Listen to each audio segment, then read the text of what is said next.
Last Sunday, we had an amazing time here. So when I went home, just going through social media, my heart sank when I saw our head of state went to a church and gave 20 million shillings. The Bible says that let your right hand not know what you are. So the first question in my head was, why does anyone feel the need to announce what they give? If you're giving it to the Lord, why is it necessary to make it public? So you're giving it to God, not to man. Why the need to? That's not even the issue for me. The issue for me, and the sad part is this. The church 2 years ago was played.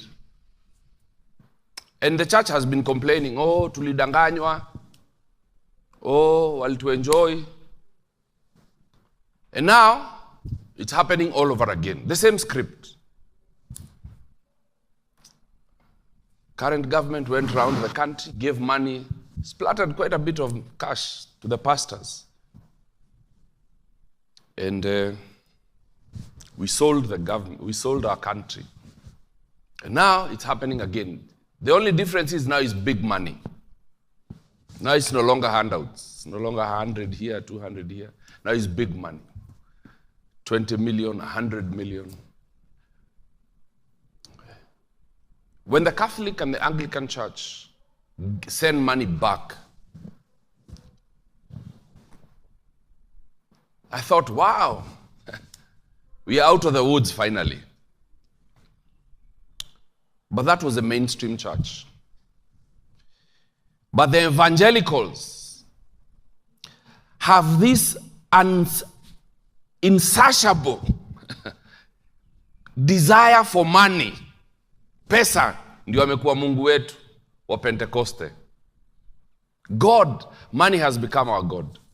I thought on Monday morning I'd see cars driving all the way back to State House with 20 million shillings. That didn't happen.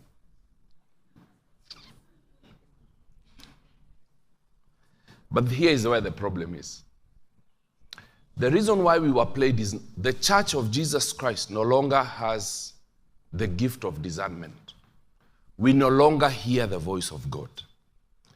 If we were sensitive to what the Lord is saying, we would never have been played in the first place. But because we have moved our focus from God to man, even now we shall be played again.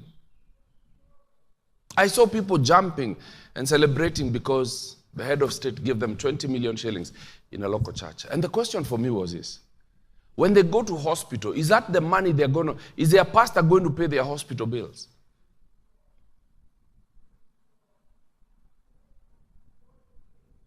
So the national problems remain. And that's blood money, by the way. When people are dying in hospital because they can't access health care or they can't pay for it, that's blood money that is being brought to church. Blood money. And I want to remind the pastors out there, nyi chukueni tu hiyo pesa ya damu, najua mtalipa na damu yenyu. It's as simple as that. I pray that we shall be like the days of Elijah and the days of the young prophet, where God said, do not eat the bread or the water, and do not agree to take their donkeys. When Naaman came, he presented the gold and the silver. 200 shekels of silver above gold.